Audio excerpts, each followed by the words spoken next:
All right, today I'm going to do just a quick demonstration and a little bit of a test here on the follow me mode. This is with the Mavic Pro, but it also applies at least to the Phantom 4. And I'm not real sure why I'm even doing this. If nothing else, to show what a real horrible mode this actually is. So in case you don't already know, follow me mode actually uses the GPS signal from the display device that you have hooked up to the controller in order to move the drone and maintain the same relationship to the controller. So it's follow me mode, but it's always going to maintain the same aspect. So if I move left and right, the drone's actually going to fly left and right. If I move towards the drone's going to back up. If I move away from the drone is going to move towards me, but always maintain that same aspect to the controller. So I'm only at 13 feet height, so I'll go ahead and attempt, at least at this point, to go into follow me mode. So you can see that I have a strong GPS signal that it tells me about, and then it also tells me that my altitude is at 13 feet. So I'm going to go ahead and attempt to activate it just to show you what the warning message tells me. It says that fly within altitude range of 10 to 120 meters, meaning that in this case, Mavic has to be at least 10 meters high, up to, I believe it said 120 meters. So that's approximately 32 feet. So that means that I'm going to have to go up to a minimum. I apologize for the wind, it's pretty strong today. I have to go up to a minimum of 32 feet. So just to give myself a little bit of buffer here, I'll adjust the camera. So you can see, not only, I'll show you later, is it a terrible mode, but you can see how far away you're going to have to be. This is probably about the minimum distance. It's 126 feet for me, and it's not going to really show a whole lot. So I'll go ahead and activate it. Apply, and now it's actually going to follow its relationship to the controller. It's actually kicking me out because it says that it doesn't have a good GPS signal on the display device, but I can assure you that it does. Go back into the mode. Strong signal. Again, I'll hit apply.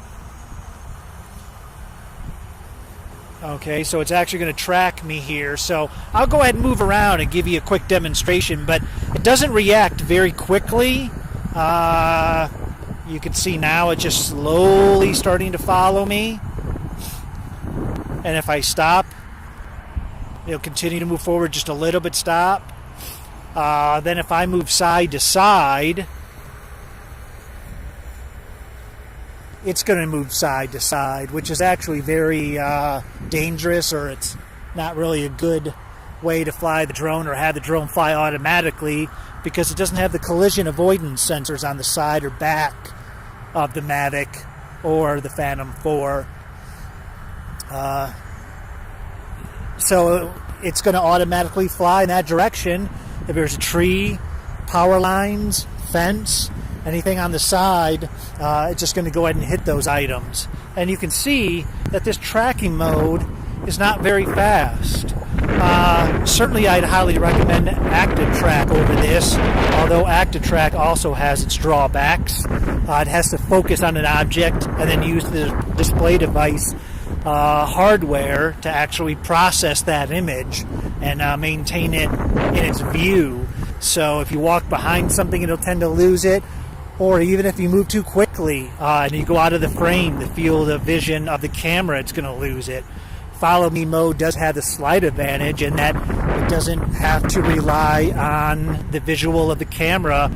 You can see I could actually walk right out of the frame and it'll still track the display device. So that's about the only thing that it has above Active Track is that it doesn't need to actively see what it's tracking and maintain that software lock on that. If you walk behind something, it'll still follow the GPS signal from the display device.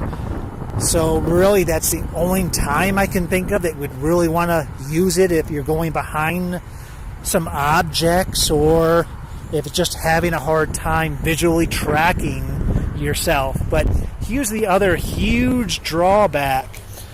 You have very, very limited control over the movement of the drone.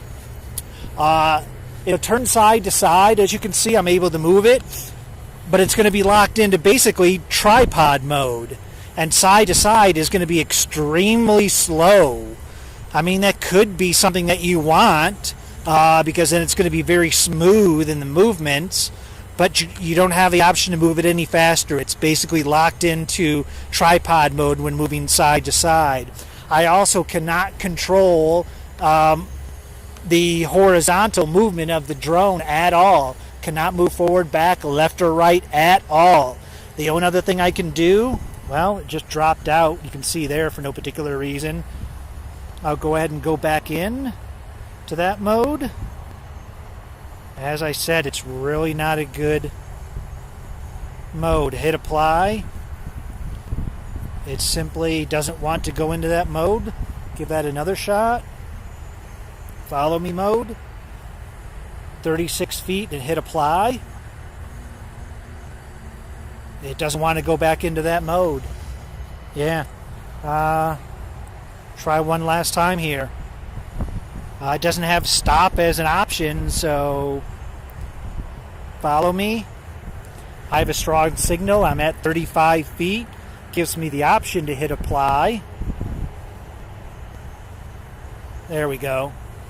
So the other thing you cannot do is you cannot, well, you can move the drone. You can't move it horizontally, but you can pan left and right, and you can move the drone. Great, just going to fly away on me.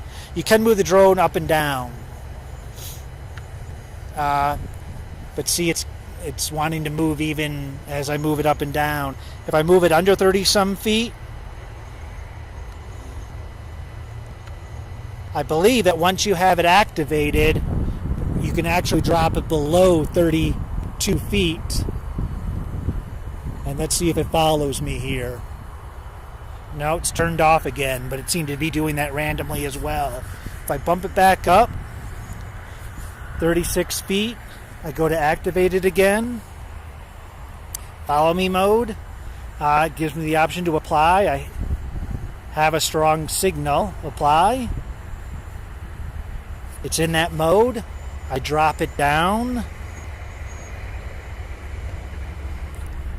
Still gives me the option to stop as if it's in follow me mode. If I start to move, I'm going to go ahead and move forward and let's see what happens.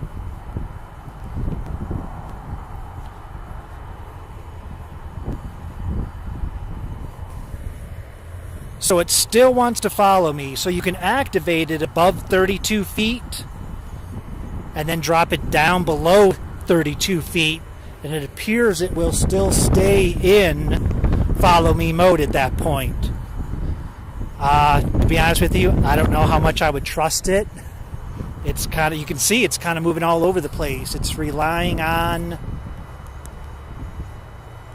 the GPS. And there it stopped again.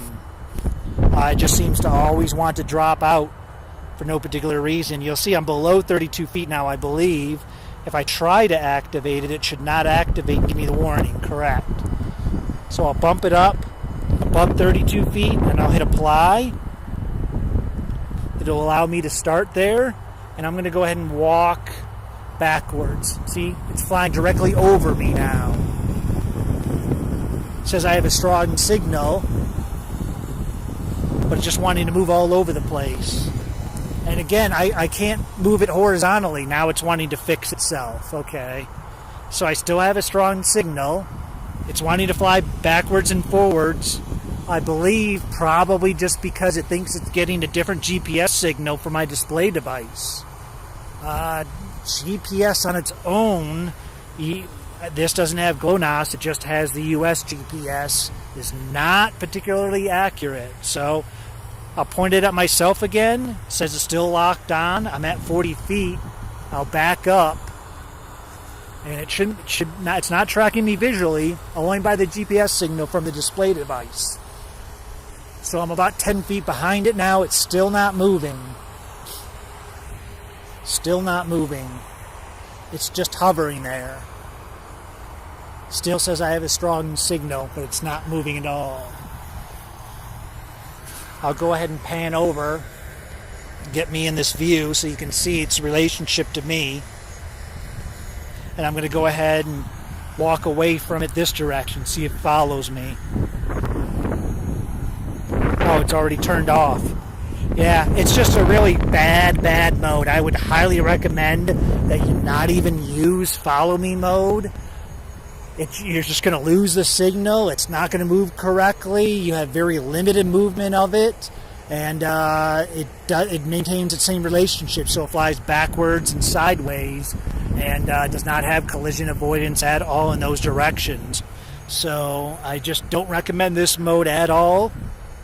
There might be extremely limited times when it might be useful, but I would just highly recommend that you stick with active track. Even though active track does have its drawbacks, it tends to, sometimes lose that visual locking ability on whatever object it's supposed to follow, but it's still far better than follow me mode. Follow me mode it's just terrible. So I'll go ahead and conclude the test here. If you want to try it out on your own, you can. Certainly, if you have any input, leave it in the comments below. If you have any questions, leave those in the comments below. I'll try to get back to you on that information. And if you like this video, give a thumbs up. If you don't like it, please give a thumbs down and give me a better idea of what kind of content to put on this channel. So I appreciate you watching this video and have a great day.